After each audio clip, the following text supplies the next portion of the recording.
मित्रों नमस्कार। भारत का विचार श्रृंखला के इस कार्यक्रम में आप सभी का स्वागत है। पिछले वीडियो में हम लोगों ने सांस्कृतिक और शैक्षणिक अधिकारों की चर्चा की थी। उसमें उसके अंतर्गत 2 अनुच्छेद संविधान में दिए गए हैं। हमने अनुच्छेद 29 की चर्चा की थी, अब हम अनुच्छेद 30 की चर्चा करेंगे। अनुच्छेद 30 में 2 क्लॉजेज हैं और उसमें एक अलग से 1A करके क्लॉज जोड़ा गया है। उससे कुछ पृष्ठभूमि है जिस पर हम बात करेंगे। अनुच्छेद 30 का क्लॉज 1 ये कहता है कि जो भाषाई और धार्मिक अल्पसंख्यक हैं उनको अपनी पसंद के शैक्षणिक संस्थानों की स्थापना का और उनको संचालित करने का अधिकार प्रदत्त है। तो आप समझें, उसको अपनी स्थापना का मतलब क्या हुआ? उसको अस्तित्व में लाने की बात है। यानी अगर किसी चीज़ की हम स्थापना करते हैं तो उसको अस्तित्व में लाते हैं तो अधिकार प्राप्त है। और दूसरा, उसको संचालित करने का यानी उसके प्रबंधन करने का और उसके मामले को देखने का अधिकार है। इसका जो क्लास 2 है वो कहता है कि सरकार किसी भी शैक्षणिक संस्थान को जो ग्रांट एंड एड देती है, जो मदद देती है, जो वित्तीय सहायता देती है, उसमें इस आधार पर कोई भेदभाव नहीं किया जा सकता कि वह इंस्टीट्यूशन किसी धार्मिक अल्पसंख्यक या भाषाई अल्पसंख्यकों के द्वारा संचालित किया जा रहा है, क्योंकि अधिकार उनको दिया गया है कि वो संचालित कर सकते हैं। इसलिए ऐसी कोई भेदभाव की बात अगर राज्य करना चाहेगा उनको वित्तीय मदद देने के लिए, क्योंकि राज्य शैक्षणिक संस्थानों को मदद देते हैं, उनकी पॉलिसीज होती है, तो उसमें भेदभाव नहीं कर सकते।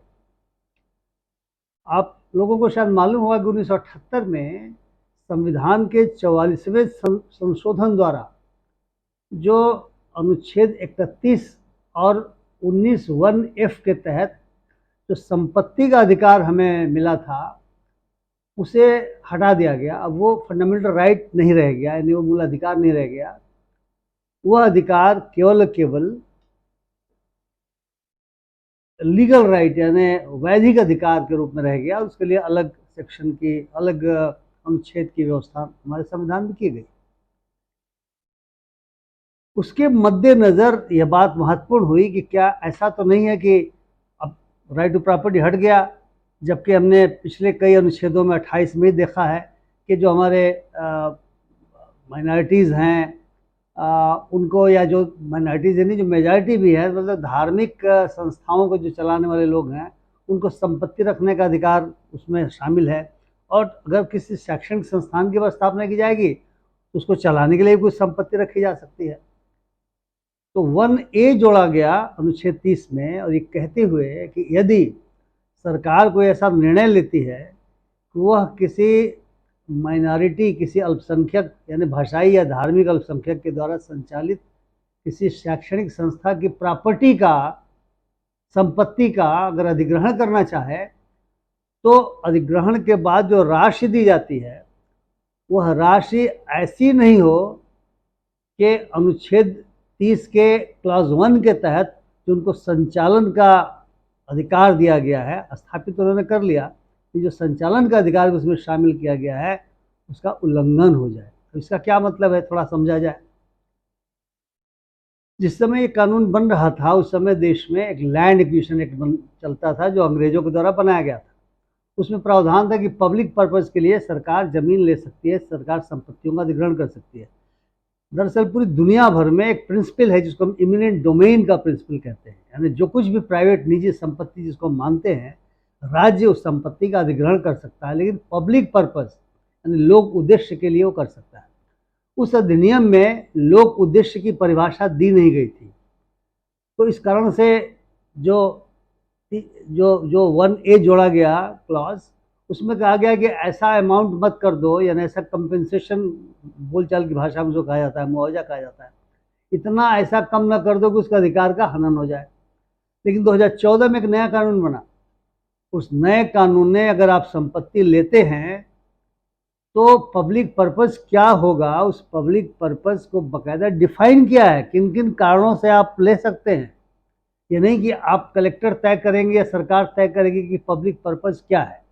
अब उस कानून ने बांध दिया अथॉरिटीज़ को कि पब्लिक पर्पस क्या है। तो पहली तो बात यह कि आपको दिखलाना पड़ेगा कि क्यों ये लेना ज़रूरी है, तो इसके बिना आपका काम नहीं चल सकता। उसमें कुछ मामलों में दिया गया है, कुछ स्थितियों में दिया गया है कि कंसेंट लेना पड़ेगा, और कुछ एक में बात दी गई है कि जो लीनियर कोई मान सड़क बन रही हो, सीधी, उसको लीनियर प्रोजेक्ट कहा जाता है, और सीधी दिशा में जानी हो तो स्वाभाविक है कि वो मुड़ करके नहीं जाएगी, तो वहाँ से जाएगी ही जाएगी। लेकिन जो उसका अमाउंट है कंपेंसेशन का, वो इतना होना चाहिए कि जो शैक्षणिक संस्था चाहे तो उसके एवज में कहीं और ज़मीन ले सके और प्रॉपर्टी ले सके, ज़मीन ही नहीं प्रॉपर्टी ले सके, संपत्ति ले सके, और उससे जो आमदनी होगी उसके संचालन में व्यय किया जा सके। ये इसका मतलब आज की तारीख में जो 2014 का नया अधिनियम बना है उसके संदर्भों में ये बात हो जाती है।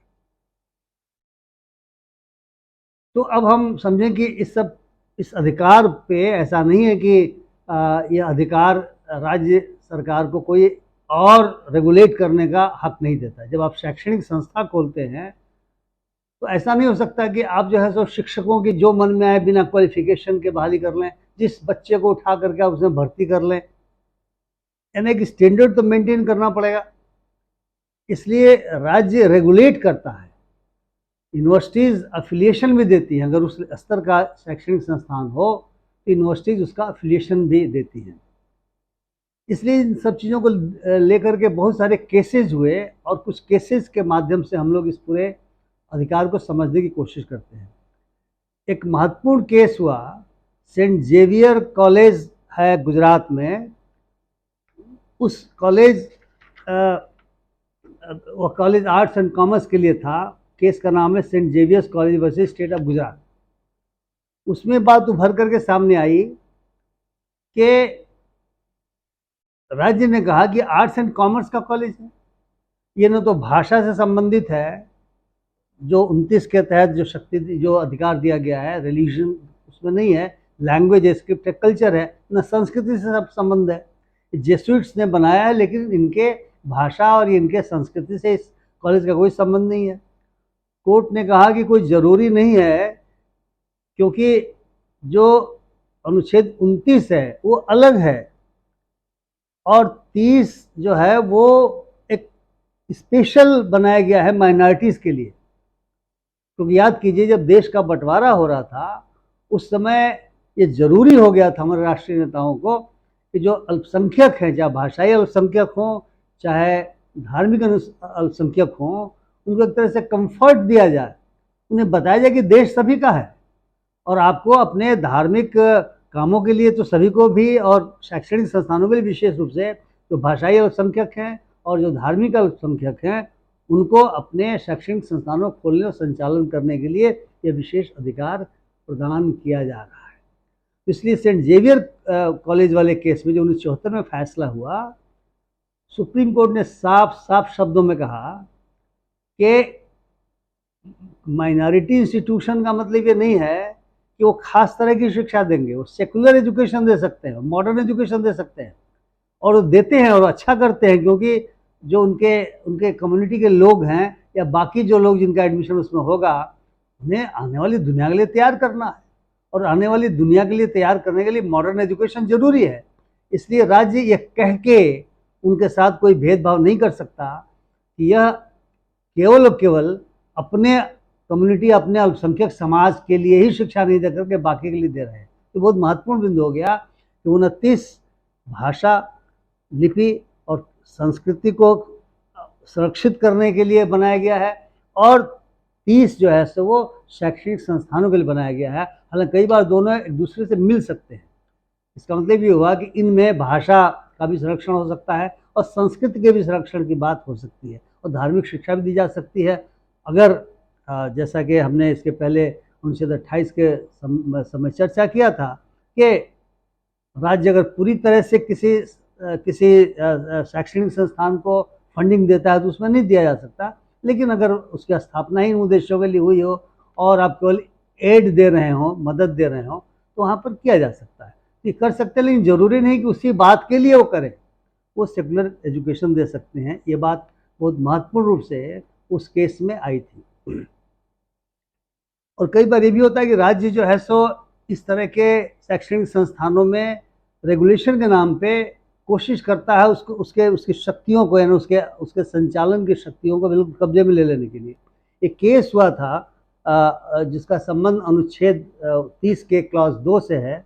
State of Bihar versus Syed Asad Raza case हुआ था। उसमें ये बात हुई थी कि अगर कोई पोस्ट किसी माइनॉरिटी इंस्टीट्यूशन में क्रिएट होती है तो उसमें चूंकि एफिलिएटेड है अगर किसी यूनिवर्सिटी से, तो वाइस चांसलर की सहमति की आवश्यकता है। कोर्ट ने कहा वाइस चांसलर के सहमति की कोई आवश्यकता नहीं है, और इस आधार पर आप एड नहीं रोक सकते कि सहमति नहीं लिया गया, ये तो संचालन करने की शक्ति में आता है। और फिर जो सेंट जेवियर का जो पूरा का पूरा केस है वो सबसे महत्वपूर्ण इसमें भूमिका निभाता है, जो सुप्रीम कोर्ट ने चीज़ें कही हैं। संक्षेप में मैं उस केस के बारे में आपसे उसके फैक्ट्स बताना चाहूँगा कि गुजरात यूनिवर्सिटी से एफिलिएटेड था। हालांकि एफिलिएशन फंडामेंटल राइट नहीं है। एफिलिएशन के लिए कुछ कंडीशंस लगाए जा सकते हैं, और वो कंडीशंस शैक्षणिक स्तर को सुधारने के दृष्टिकोण से होनी चाहिए, एक स्टैंडर्ड मेंटेन करने के दृष्टिकोण से होना चाहिए। यहाँ तक कि बाकायदा शिक्षकों के लिए क्या क्वालिफिकेशंस हो, किस तरह के स्टूडेंट्स को किस प्रक्रिया के द्वारा जिसमें मेरिट भी हो आप उस शैक्षणिक संस्थान में भर्ती करेंगे, इन सब चीज़ों के लिए हो सकता है। लेकिन ऐसा नहीं हो सकता कि प्रकारांतर से, चोर दरवाजे से आप अल्पसंख्यक शैक्षणिक संस्थानों के संचालन की शक्ति अल्पसंख्यक समाज से या जो उसकी गवर्निंग बॉडी है उसे छीन करके और स्टेट के हाथ में दे दे। गुजरात यूनिवर्सिटी ने ऐसा ही कुछ करने की कोशिश की। उन्होंने कोई रेगुलेशंस बनाए, उस रेगुलेशंस की 3 बातें बड़ी विचित्र सी लगती हैं। पहली बात तो मैंने बताया ही था आपको कि वो सेकुलर एजुकेशन दे सकता है, लेकिन जो अन्य 3 बातें हुई हैं, उन्होंने कहा कि जो गवर्निंग बॉडी है जो इसका संचालन करेगी वो यूनिवर्सिटी बनाएगी, उसमें यूनिवर्सिटी के रिप्रेजेंटेटिव रहेंगे, वाइस चांसलर साहब के रिप्रेजेंटेटिव रहेंगे और वो सरकारी लोग रहेंगे। दूसरी बात उन्होंने कही कि जो भी अपॉइंटमेंट्स होंगे उनके लिए एक सिलेक्शन कमेटी होगी, उस सिलेक्शन कमेटी में वाइस चांसलर साहब के आदमी रहेंगे, नॉमिनी रहेंगे, और वो सिलेक्शन करेगी। और तीसरी बात कहा कि अगर कोई मेजर पेनल्टी देना है टीचिंग या नॉन टीचिंग स्टाफ के ऊपर, मेजर पेनल्टी क्या है? डिसमिसल कहते हैं यानी बर्खास्तगी, रिमूवल कहते हैं यानी हटा देना। बर्खास्तगी हटा देने में थोड़ा अंतर है। बर्खास्तगी में अगर पेंशन मिलता है, ये कह सकते हैं कि बर्खास्तगी का मतलब ये हुआ कि जिसको बर्खास्त किया गया वह एक तरीके से एक लांछना टाइप होती है, तो उसको भविष्य में जॉब नहीं मिल सकता, लेकिन रिमूवल वाले में मिल सकता है। ये थोड़ा सा बारीक अंतर है। और तीसरा है कि उसके पदावनत कर दिया जाए, जिस पद पर है उस पद से उसको नीचे कर दिया जाए। तो कहा कि इन 3 तरह के मेजर पेनल्टी को देने के बाद यूनिवर्सिटी के अप्रूवल की आवश्यकता होगी। कोर्ट ने कहा कि आपने तो यह तीनों शर्तों को लगा करके, और जो जेसुइट सोसाइटी है जिसने सेंट जेवियर की स्थापना की थी, उसे संचालन का प्रकारांतर से पूरा अधिकार ही छीन लिया। आप अगर मैल एडमिनिस्ट्रेशन हो रहा हो, अगर उसका संचालन बिल्कुल ऐसी तरीके इलीगल तरीके से हो रहा हो, तो आप रेगुलेट कर सकते हैं, लेकिन आप पूरी तरह से छीन नहीं सकते, क्योंकि एडमिनिस्ट्रेशन यानी संचालन की शक्ति का मतलब ये नहीं होता कि वो गलत तरीके से हो, मैल एडमिनिस्ट्रेशन हो। लेकिन आप ऐसा नहीं कर सकते कि आप उसे शक्ति ले लीजिए। ये तो फिर अनुच्छेद 30(1) का उल्लंघन कोर्ट ने माना। तो ये बड़ा ही महत्वपूर्ण केस सेंट जेवियर का हुआ। लेकिन ऐसा नहीं कि इसके बाद फिर बाकी चीज़ें स्टेट ने नहीं कोशिश की और बंद हो गया। आप जानते हैं कि यूनिवर्सिटी स्टेट गवर्नमेंट के द्वारा संचालित बहुत सारी होती हैं, कई सारी सेंट्रल यूनिवर्सिटीज़ में हैं, तो हर स्टेट में अलग अलग तरीके से सोचने वाले लोग ही मौजूद हैं। केरला में केस हुआ जिसको लिलिकुरियन वर्सेस सेंट लेविन का एक केस कहा जाता है। इस केस में क्या हुआ कि जो लिलिकुरियन थी, एक नन्स द्वारा शैक्षणिक संस्थान स्थापित किया गया था। आप जानते हैं नन, ईसाई नन जो होती हैं वो अल्पसंख्यक समुदाय से आती हैं। तो उन्होंने जो शैक्षणिक संस्थान स्थापित किया था उसमें लिलिकुरियन उसकी प्रिंसिपल थी। उन्होंने कुछ किया होगा, कुछ उन पर चार्जेस लगे, उसकी बाकायदा जांच हुई, जांच के बाद हटाया गया। लेकिन एक अधिनियम ऑर्डिनेंस पास हुआ था केरल गवर्नमेंट के द्वारा। उस ऑर्डिनेंस के तहत ये तय किया गया था कि ऐसे मामलों में वे यूनिवर्सिटी में अपील कर सकती हैं, यानी यूनिवर्सिटी के वाइस चांसलर को या उनके द्वारा नामित व्यक्ति को उस इंस्टीट्यूशन के मैनेजिंग कमेटी के भी ऊपर डाल दिया गया।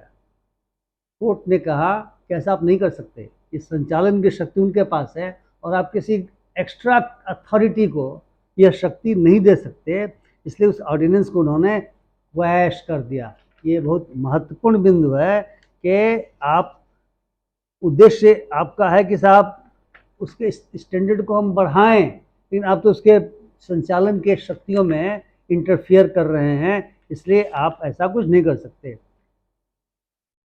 एक ऐसा दूसरी तरह का केस हुआ था, फ्रैंक एंथनी केस उसका नाम है। 1986 में उसका फैसला आया था। उसमें दिल्ली सरकार ने, दिल्ली का वो स्कूल है, उन्होंने बाकायदा एक एजुकेशनल स्टैंडर्ड तय किया था और टर्म्स एंड कंडीशंस तय किया था जो शिक्षक वहाँ पे भर्ती किए जाते हैं या पढ़ाते हैं उनके बारे में। स्वाभाविक सी बात है कि इस पर केस हुआ। मैनेजमेंट को ये बुरा लगा कि तो हमारे अधिकारों का हनन हो रहा है, लेकिन सुप्रीम कोर्ट ने कहा कि एजुकेशनल एक्सेलेंस के लिए ज़रूरी है कि शिक्षकों का भी टर्म्स एंड कंडीशंस या कंडीशन सर्विस ऐसी होनी चाहिए तो ठीक से पढ़ा सके, उनकी क्वालिफिकेशन सही होनी चाहिए। ऐसा नहीं हो सकता आप किसी को भी उठा करके और शिक्षक बना दें। यानी स्टैंडर्ड अगर बनाए रखने के लिए राज्य कोई कानून बनाता है, कोई रेगुलेशन बनाता है, तो वह अनुच्छेद 30 का उल्लंघन नहीं माना जाएगा। ऐसा उस केस में मामला गया और उसका फैसला हुआ। वैसे आप जानते हैं कि बहुत सारे ऐसे शैक्षणिक संस्थान हैं जो अल्पसंख्यक यानी चाहे भाषाई अल्पसंख्यक हों चाहे धार्मिक अल्पसंख्यक हों, ये स्थापित करते हैं, और कई बार वो कमर्शियल भी होता है। तो सामान्य धारणा यह है कि एजुकेशन एक चैरिटेबल काम होना चाहिए, कमर्शियल नहीं होना चाहिए। इन बहुत सारे केसेस हुए हैं जिसमें सुप्रीम कोर्ट ने कहा कि उनका अधिकार है, क्योंकि उनके चॉइस का वो बनाएंगे, और कमर्शियल है तो स्वाभाविक सी बात है कि उसके हिसाब से फीस भी लेंगे। तो बहुत सारे इसमें मामले कोर्ट में गए। बहुत महत्वपूर्ण केस 3 केस हुए थे एक ही इशू को लेकर के। एक आप जानते हैं कि पाई इंस्टीट्यूशन है, TMA पाई फाउंडेशन है, कर्नाटका में मेडिकल कॉलेज है, इंजीनियरिंग कॉलेज है, तो बहुत सारे इंस्टीट्यूशंस हैं। उनमें ये बात आई कि साहब हम जो एडमिशन लेते हैं उस एडमिशन में राज्य का कोई हस्तक्षेप नहीं होना चाहिए, क्योंकि राज्य ने बहुत सारे रूल्स और रेगुलेशंस बना करके और कहा कि आप किस तरीके से छात्रों का चयन करेंगे, आप किस प्रकार से टीचर्स वगैरह का अपॉइंटमेंट करेंगे। सेंट एंथनी के मामले तो मैंने कहा है कि टर्म्स एंड कंडीशंस भी सर्विस का राज्य तय कर सकता है। इस मामले में इस पर काफ़ी लंबी बहस हुई, और चूंकि इसमें बहुत सारे ऐसे इंस्टीट्यूशंस भी हो सकते हैं जो अनएडेड हो, राज्य से उन्होंने कोई राशि नहीं ली ना, भाई हमने तो आपसे कोई राशि लिया, आप हमारा कैसे कुछ कह सकते हैं। एक इनामदार का केस हुआ, एक इस्लामिक एकेडमी का केस हुआ। तो कुल मिला करके जो इन 3-4 केसेस में जो रेशियो यानी जो सुप्रीम कोर्ट ने रूलिंग दी, वो रूलिंग इस तरीके से दी कि यूनिवर्सिटीज़ या जो राज्य सरकार है वो अनएडेड इंस्टीट्यूशंस में जो एडमिशन की पॉलिसी है उसको कुछ छेड़छाड़ नहीं करेंगे। परंतु ऐसा भी नहीं होना चाहिए कि आप अयोग्य बच्चों का एडमिशन कर लें। इसलिए एक एडमिशन करने के लिए आप स्वयं एक मेरिट बेस्ड कॉम्पिटिटिव एग्जामिनेशन कर लें, या मेरिट बेस्ड सिस्टम बना लें, एक ट्रांसपेरेंट सिस्टम बना लें जिसके तहत आप करें। शिक्षकों का तो अपॉइंटमेंट बाकायदा क्वालिफिकेशंस क्या होंगी उसके आधार पर आप तय करें। और ये हुआ कि राज्य का रिजर्वेशन अनएडेड में लागू नहीं होता, तो राज्य पैसा नहीं दे रहा है तो कैसे लागू होगा। फीस के बारे में हुआ कि फीस चार्ज कर सकते हैं, बट ऐसा नहीं एग्जॉर्बिटेंट मत कर दीजिए। अब कैपिटेशन फी तो आप ले ही नहीं सकते। अब याद करें कि कर्नाटका और बहुत सारे मेडिकल कॉलेजों में जो निजी मेडिकल कॉलेज हैं, कैपिटेशन फी ले करके, और उन लोगों को जो राज्यों में जो PMT या CPMT एग्ज़ाम होते हैं फेल हो जाते थे, उनको वहाँ पे एडमिशन मिल जाता। तो आज तारीख में वो विभिन्न डॉक्टर के रूप में कई जगह स्थापित भी हैं। तो ये हुआ कि कैपिटेशन फी नहीं लेंगे, आप फीस रैंक तय कीजिए, लेकिन एग्जॉर्बिटेंट नहीं हो। आप बिल्कुल ऐसा नहीं कर सकते कि आप बिल्कुल चूस लें लोगों को, और आप एडमिशन का प्रोसेस अपने ढंग से करिए, लेकिन जो मेरिट बेस्ड होना चाहिए, रिजर्वेशन आपका उस पर लागू नहीं हो सकता। तो इस प्रकार से बहुत सारे केसेस में कुछ चीज़ें उभर करके सामने आई हैं। जैसे सेंट स्टीफेंस कॉलेज का मामला आप जानते हैं, माइनॉरिटी इंस्टीट्यूशन है, जेसुइट सोसाइटी का, उसमें 50% क्रिश्चियन स्टूडेंट्स को लिया जाता है और बाकी मेरिट के आधार पर इंटरव्यू लेके लिया जाता है। एक केस हुआ जिसमें दिल्ली यूनिवर्सिटी ने कहा कि आप इंटरव्यू नहीं लेंगे, और जो सेंट्रलाइज एडमिशन प्रोसेस है दिल्ली यूनिवर्सिटी का, उसके आधार पर ही आप मेरिट के आधार पर, मार्क्स के आधार पर एडमिशन लेंगे। सेंट स्टीफेंस ने कहा कि भाई हम अब हमारी एडमिशन पॉलिसी में अब ऐसा हस्तक्षेप नहीं कर सकते, क्योंकि हम तो 50% क्रिश्चियन स्टूडेंट्स को लेते हैं, और वो नहीं लेंगे तो फिर तो हम उस कम्युनिटी के लिए बने, हम कुछ कर नहीं पाएंगे, हम तो माइनॉरिटी इंस्टीट्यूशन है। और रिमेनिंग के लिए, चूँकि जो पढ़ने वालों की संख्या बहुत ज़्यादा है, तो हम इंटरव्यू लेते हैं। कोर्ट में मामला पहुंचा और कोर्ट ने कहा कि आप ठीक करते हैं, आप उस प्रक्रिया में कीजिए। इसलिए आप में से जो लोग स्टीफेंस में एडमिशन के आकांक्षी होंगे, या जिनका एडमिशन हुआ हो, जो पढ़े होंगे, वो जानते हैं कि वो इंटरव्यू भी लेते हैं। तो मित्रों, यह कल्चरल और एजुकेशन राइट का अंतिम अनुच्छेद 30 आज आपके साथ में डिस्कस किया। और आपको अच्छा लगा हो तो आप शेयर करेंगे, अपनी टिप्पणी भी अंकित करेंगे हमारे चैनल पर। और यदि अभी तक आपने मेरे चैनल को सब्सक्राइब नहीं किया हो, तो कृपया सब्सक्राइब करना न भूलें। इसी शब्दों के साथ, इन्हीं शब्दों के साथ आपको बहुत बहुत धन्यवाद। नमस्कार।